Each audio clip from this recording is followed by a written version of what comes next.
Welcome back to Storytime Boulevard, your destination to sleep.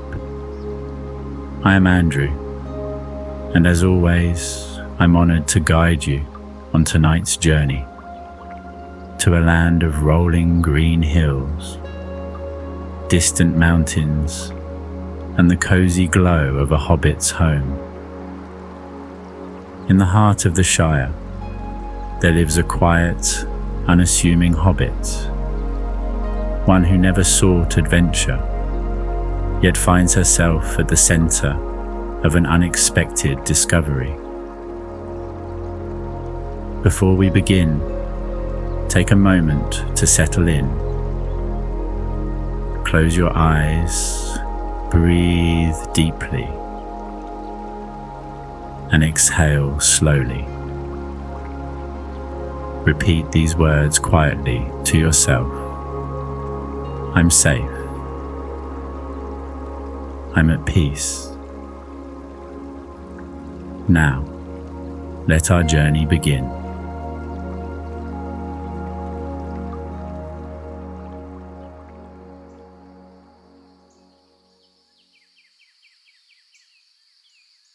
Long before Bilbo Baggins set off on his grand adventure, before dragons and wizards, before magic rings and long journeys, there was a quiet little mystery brewing in the Shire. It wasn't the sort of mystery that sent shivers down spines, or sent brave folk rushing off with swords and maps. No, this was a different kind of mystery. The sort that unfolded gently, like the curling tendrils of steam from a freshly poured cup of tea. And it all began with a garden, a teapot, and a particularly curious hobbit named Rosie Bramble. Now, Rosie Bramble wasn't famous for much. She wasn't the fastest pie eater at the Green Dragon Inn, though she certainly tried. Nor did she grow the biggest pumpkins. That honour belonged to old Mr. Goodbarrel, whose pumpkins were so large they had to be rolled down the hills like boulders. But Rosie had an eye for peculiar things. While other hobbits spent their time baking, smoking pipes, or napping under the sun, Rosie preferred to dig. Not just for planting cabbages and carrots, but for the small, forgotten treasures hidden beneath the earth. Tiny blue stones, rusted buttons, bits of old pottery. She had a knack for finding things that had been lost long ago. And while most hobbits chuckled at her odd hobby, Rosie never minded.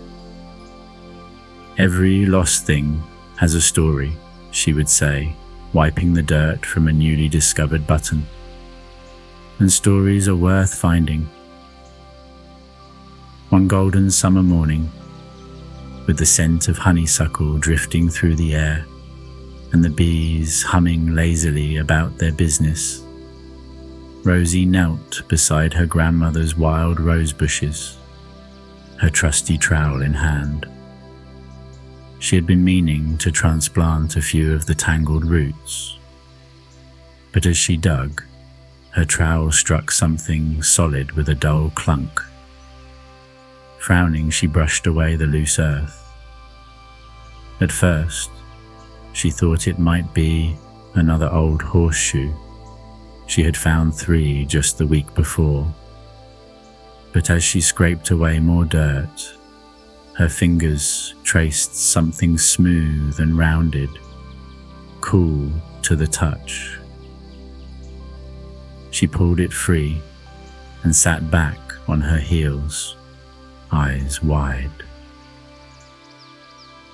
It was a teapot, a peculiar teapot, slightly dented, but still gleaming beneath the soil, as if it had been waiting patiently to be found. It was unlike any teapot Rosie had ever seen. Far too elegant for everyday Hobbit kitchens. Its surface was adorned with delicate silver vines that twisted and curled like ivy in the moonlight. And along its spout and handle, tiny runes were etched. Symbols Rosie didn't recognize. She turned it over in her hands, marveling at the craftsmanship. The spout was curved just so, as if it had been made with a storyteller's flourish. The lid, though tarnished, fit snugly in place, and there wasn't a single crack in the porcelain. Her heart thumped with excitement. Now this was a treasure worth keeping. Without another thought, she dusted it off on her apron, tucked it carefully under her arm, and hurried inside to give it a proper use. Rosie's kitchen was small but cozy, filled with the scent of freshly baked bread and the warm, buttery glow of the morning sun spilling through lace-curtained windows. She placed the teapot on the hearth, filled it with cool well water, and dropped in a handful of chamomile leaves from her herb shelf. As the fire crackled, she settled into her favorite chair, waiting for the familiar whistle of boiling water. But then, something unexpected happened. A soft mist curled from the spout, but it wasn't the usual kind of steam. It shimmered, not like ordinary fog, but with a golden glow, like fireflies on a summer night. It drifted into the air in delicate tendrils, swirling and twisting, as if it had a mind of its own. Rosie leaned forward, staring in wonder. And then, just as the mist took the shape of something tall and grand, like a great mountain rising from the clouds, a voice, soft as a whisper, yet rich as an old song, filled the air. Long ago, in the golden halls of the dwarves, there was a feast so grand that the walls themselves hummed with laughter. Rosie gasped. Her hands trembled as she reached for a cup, pouring the steaming tea with careful hands. She hesitated for only a moment before taking a sip. The moment the warm liquid touched her tongue, the whisper grew clearer. The mist thickened, spinning itself into moving shapes. Dwarves gathered at a long table, their beards gleaming under golden lanterns. Great feasts laid out before them, and in the center of it all, a towering cake so large that it took 4 days to eat. Rosie clutched her cup with both hands, her mouth slightly open in astonishment. The teapot was telling a story. It wasn't written in a book, nor told from the lips of an old bard. It was woven into the steam itself, a story whispered by the tea. Rosie's mind swirled with questions. Where had this teapot come from? How had it ended up beneath her grandmother's rosebushes? And, most importantly, what other stories did it hold? She barely finished her first cup before she dashed out the door, nearly tripping over the threshold, off to fetch her friends. Because a story like this wasn't meant to be kept to oneself. No, this was a tale to be shared. And so, without realizing it, Rosie Bramble had taken the very first step toward what would become the most beloved festival in all of Hobbiton, the Great Hobbit Tea Party.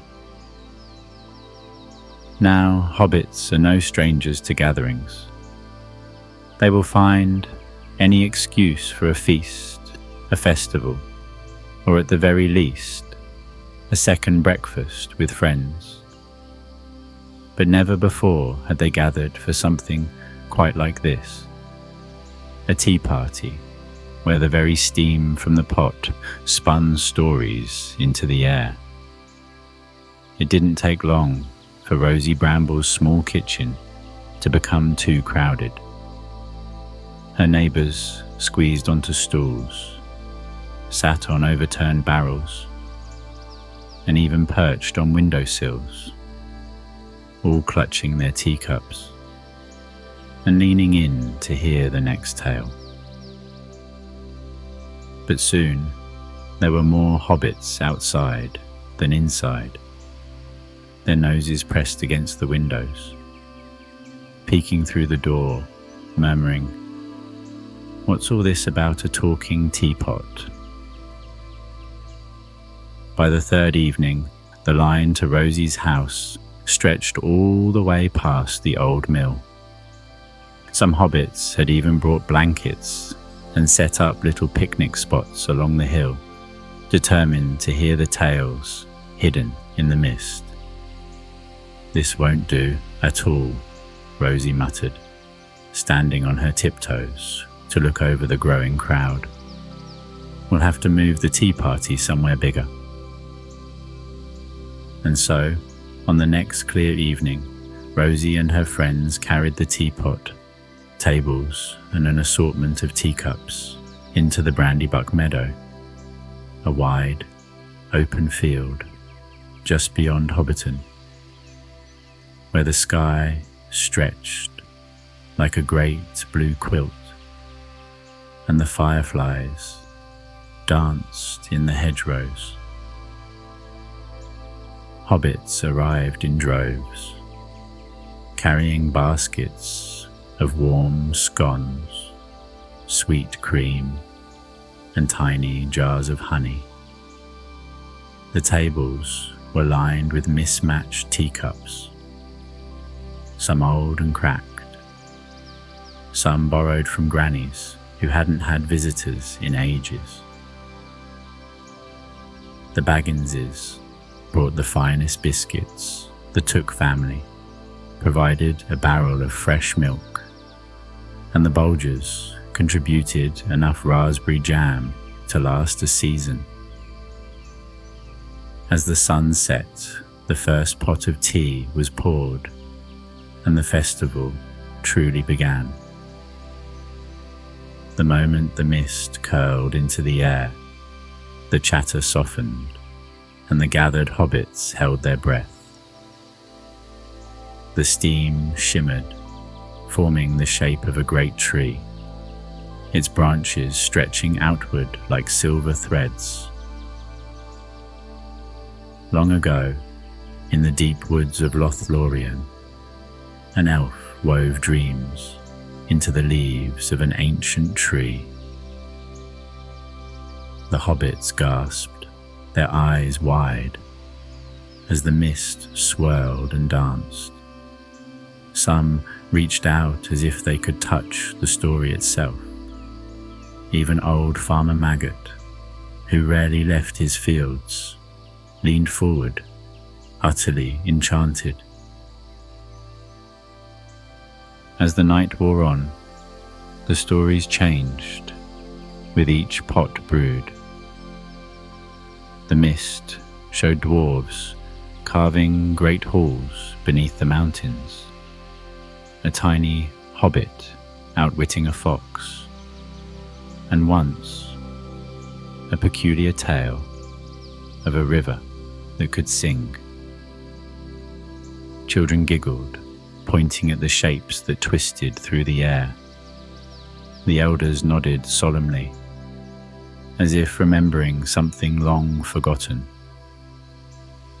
And for the first time in years, the Shire was hushed, not because of supper, but because of wonder.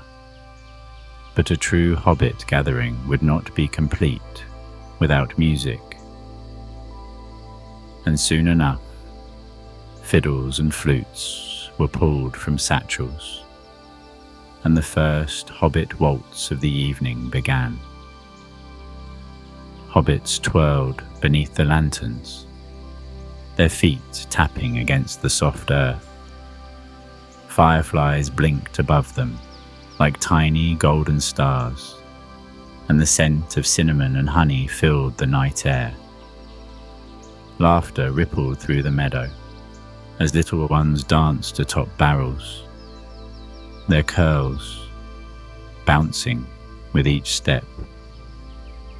Even those who claimed to be too old for dancing found themselves swaying to the melody, their hearts as light as the mist rising from the teapot.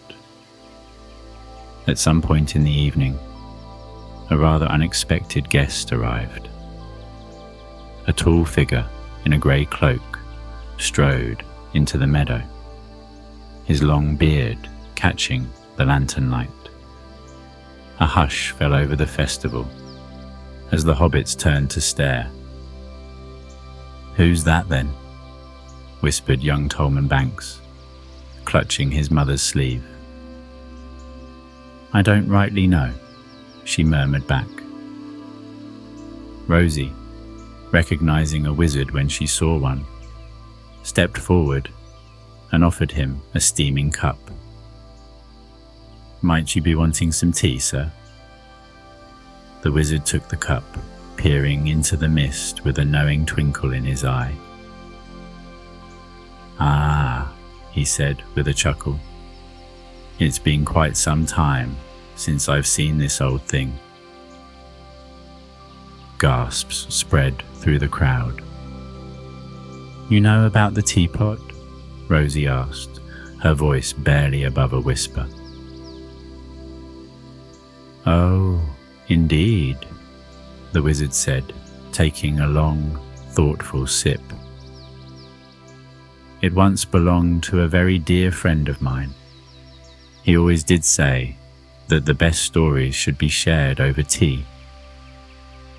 He winked, then pulled his pipe from his cloak and settled onto a nearby barrel, looking quite at home. And so, the tea party continued, with the wizard watching quietly, as if he were enjoying a memory come to life.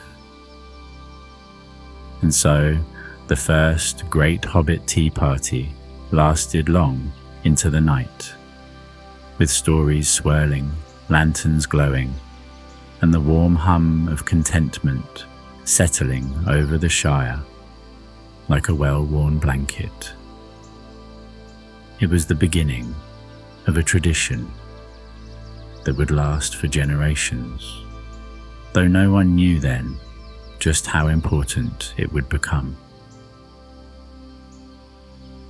The festival carried on well into the night, with tea flowing, music playing, and laughter rippling through Brandybuck Meadow like a warm summer breeze. But amidst the merriment, Rosie found herself glancing at the peculiar silver teapot, sitting at the center of the longest table, its mist still curling softly into the air. She had so many questions. Where had it come from?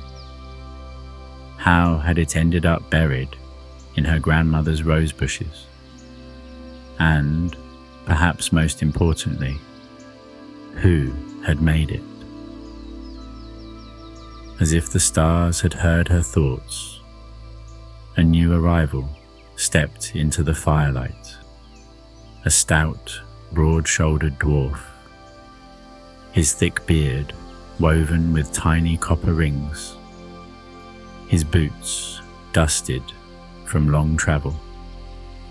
His cloak was a deep blue, speckled with the golden crumbs of a meal well enjoyed, and slung across his back was a small but sturdy satchel. Rosie recognized him at once. Boulevard, a travelling dwarf who often passed through the Shire, trading fine trinkets and carved wooden toys in exchange for Hobbit baked pies. He was known for his love of music, his sharp eye for craftsmanship, and most of all, his endless curiosity. He strode up to the table, squinting at the teapot beneath the lantern's glow.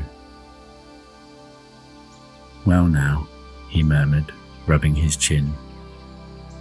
"Would you look at that?" The nearby hobbits, who had been chatting over biscuits and cream, fell silent as Boulevard carefully lifted the teapot, turning it this way and that, running his fingers over the delicate silver vines etched along its sides. His bushy eyebrows furrowed as he examined the tiny runes near the spout. Rosie, unable to contain herself, leaned in. "Do you know what it says?" Boulevard let out a low chuckle, shaking his head in quiet amusement. "Oh, I know, all right. This is old dwarven script, older than even my grandfather's time. It says..." He traced the lettering with a careful finger. "Every story deserves a cup of tea." A hushed murmur spread across the gathering. Some hobbits exchanged wide-eyed looks. Others leaned in closer, waiting for more. "This," Boulevard continued, setting the teapot gently back on the table, "is no ordinary hobbit kettle. No, no. This was made in Erebor, the Lonely Mountain, long before dragons and troubles darkened our halls." Rosie's breath caught in her throat. "Made by dwarves?" Boulevard nodded. "Aye, but not for dwarves." A pause. The fire crackled. Somewhere in the distance, a nightbird sang. This was a gift, forged by dwarven hands, but crafted for an elven lord. Gasps rippled through the hobbits. A teapot meant for elves? That explains why it's so fancy, muttered old Mr. Proudfoot, eyeing the delicate silverwork with renewed suspicion. Boulevard chuckled. "Indeed. You see, long ago, before war and shadow, before the great battles that shaped Middle-earth, there was a rare gathering between elves and dwarves. They weren't always at odds, you know. There were times, however brief, when they shared songs, craftsmanship, and yes, even tea." He gestured to the teapot. The elves believed that all good stories should be shared over tea. So they asked the master craftsman of Erebor to forge a vessel worthy of such a tradition. He tapped the runes again, And so, the dwarves made this teapot,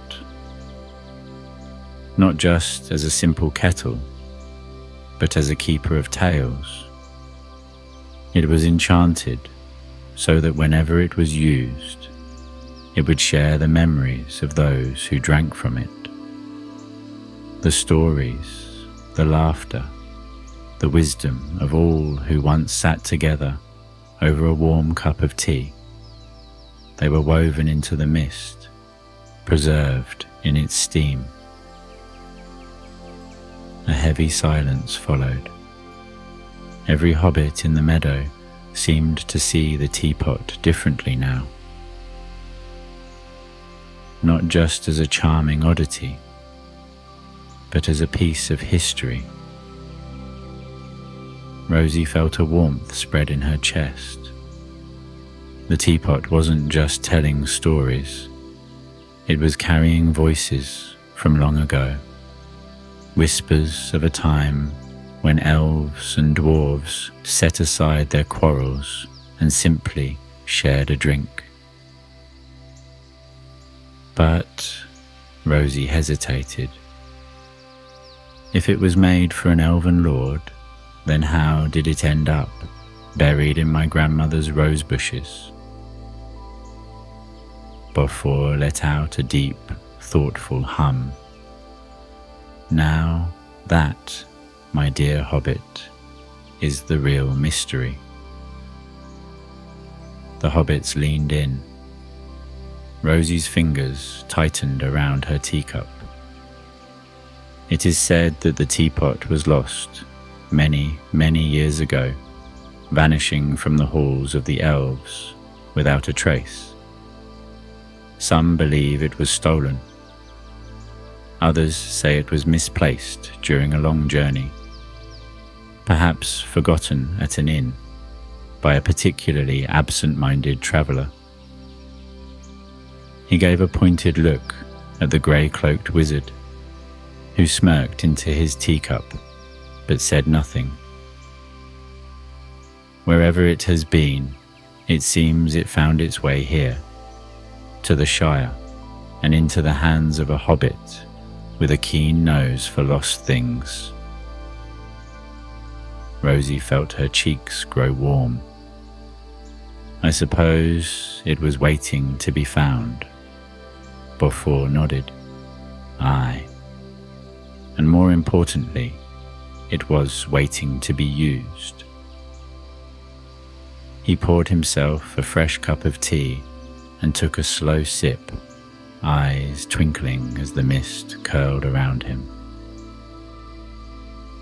Now then, he said, setting his cup down with a satisfied sigh. Let's see what other stories it has to share, shall we?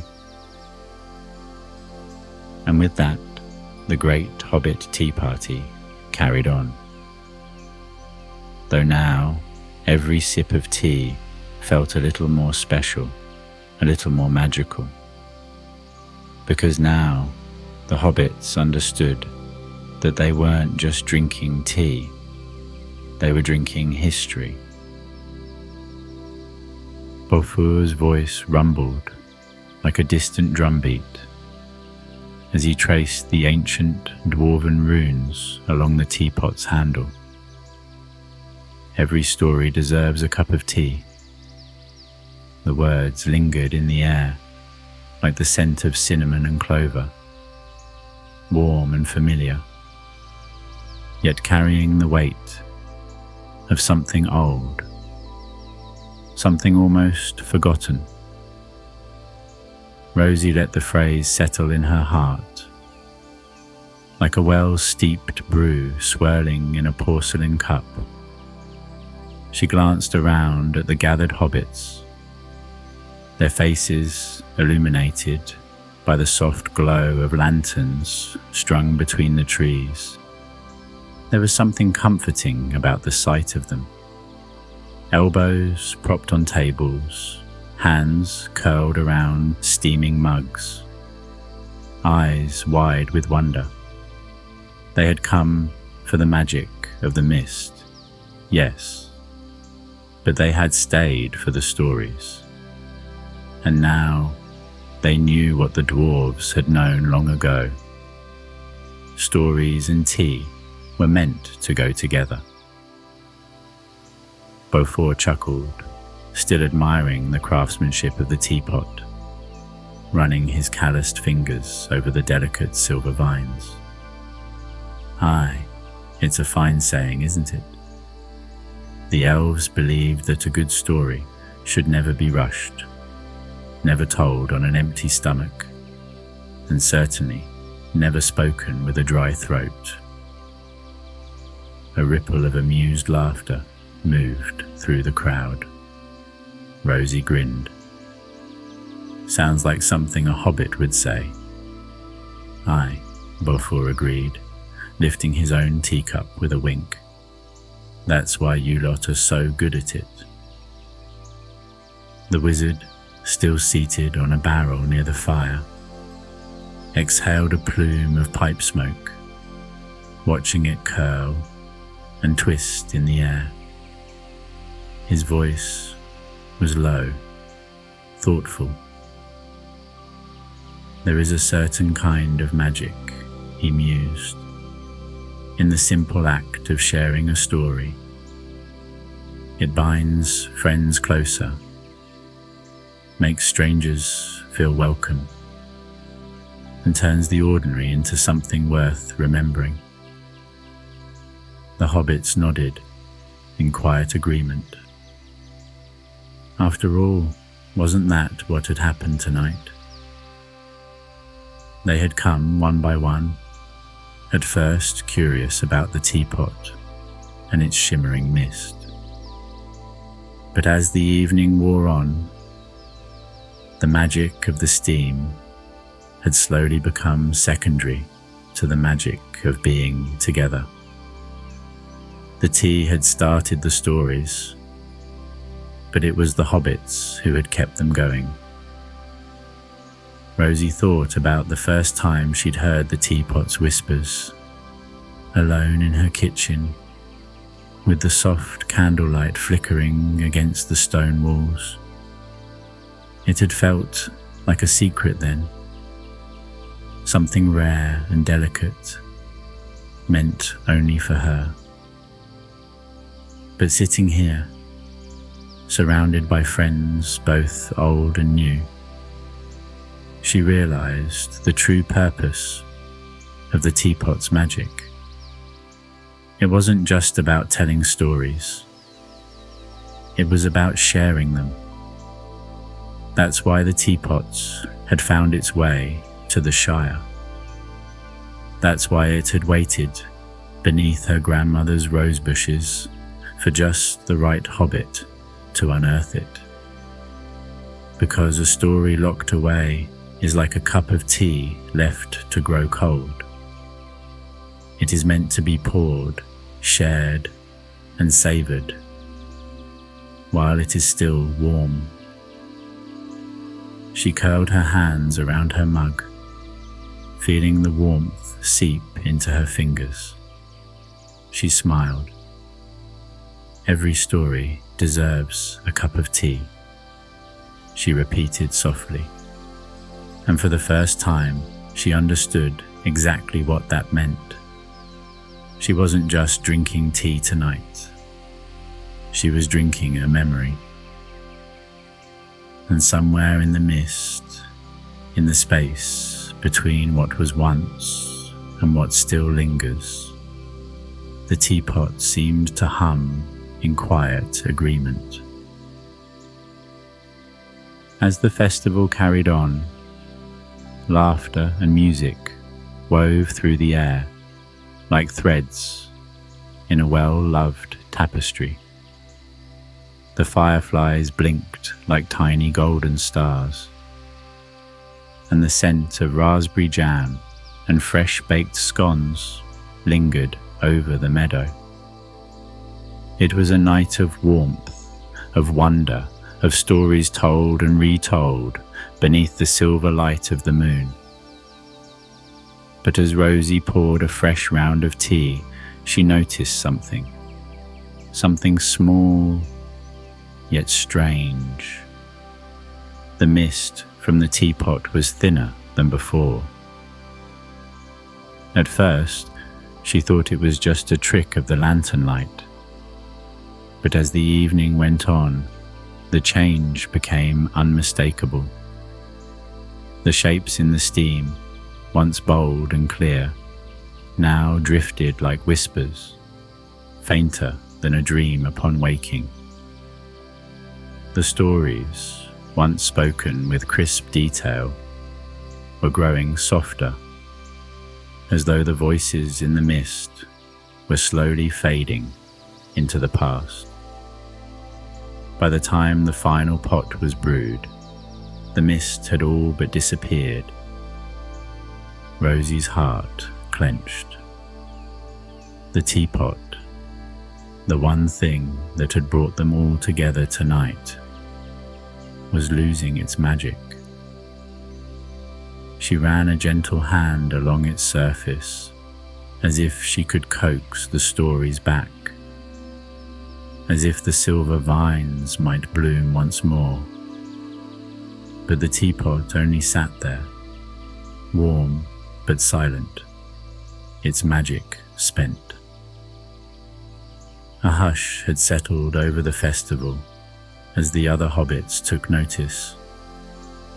They too had felt the change. "What's happened?" whispered a young hobbitless, clutching her empty cup. "Why aren't there any more stories?" Rosie's throat felt tight. Was this it? Had they used up all the magic in a single night? She turned to Beaufour, hoping for an answer, but the dwarf only stroked his beard in quiet thought. The wizard, still seated on his barrel, exhaled a slow puff of pipe smoke and watched it curl into the night. His expression was not one of sorrow, but of knowing. Finally, he spoke. "Ah," he murmured, his voice as soft as the wind. "You see, my dear hobbits, the magic was never just in the teapot." Rosie blinked. It wasn't." The wizard smiled, eyes twinkling. No. The teapot was merely a keeper of stories. But the true magic, that came from you." He swept his arm toward the gathering, toward the hobbits seated in circles with their cups in hand, toward the little ones who had curled up on blankets, still listening, even as their eyelids drooped with sleep. You sat together, you listened, you shared in the wonder of it, and now the stories belong to you.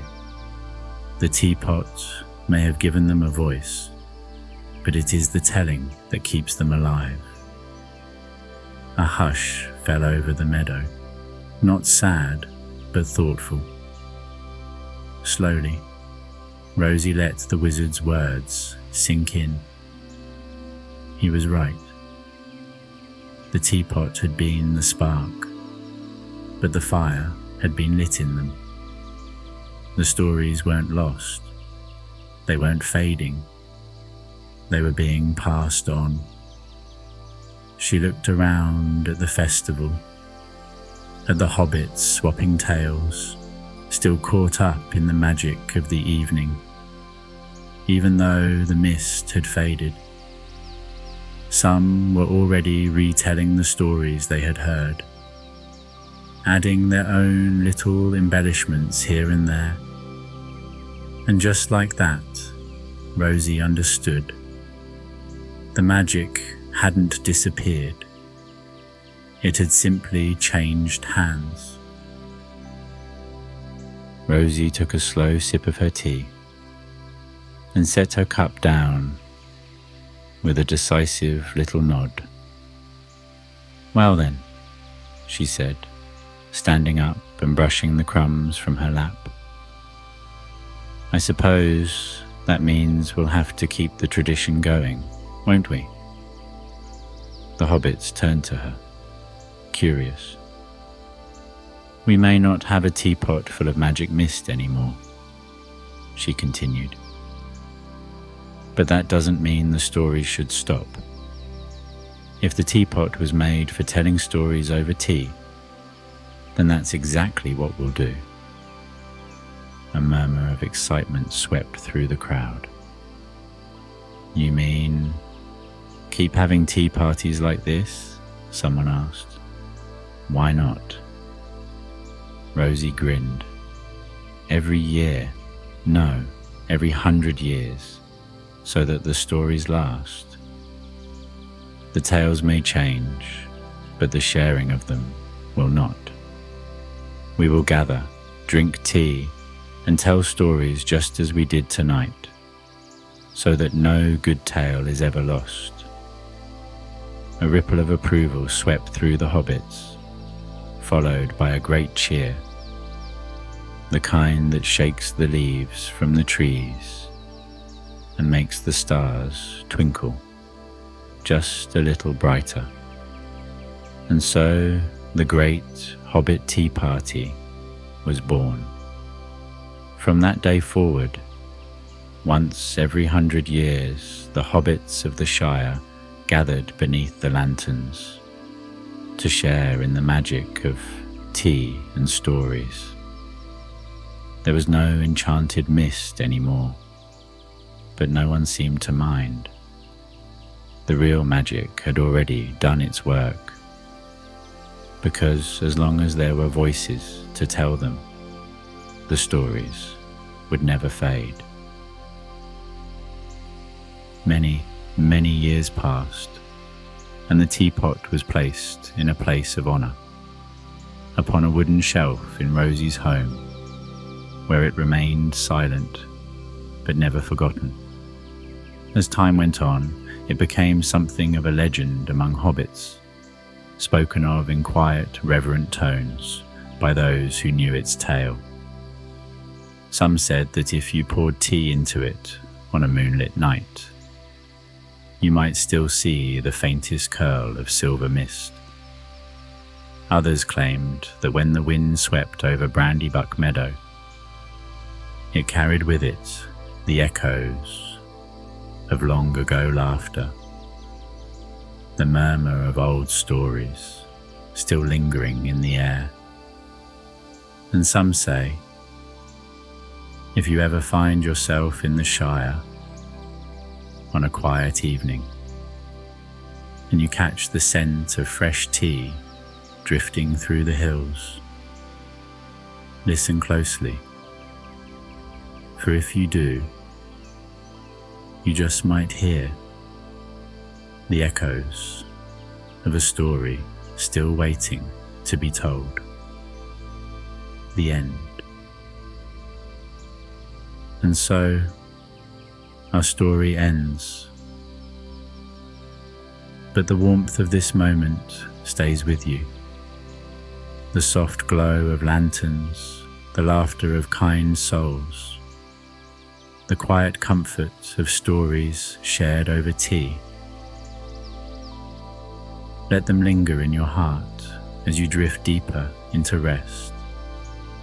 We are so grateful that you joined us tonight, that you allowed yourself this time to unwind, to breathe, to simply be. From all of us at Storytime Boulevard, we wish you the sweetest of dreams and the deepest, most peaceful sleep. May you wake with a heart light as air and a mind refreshed as morning dew. Until next time, good night.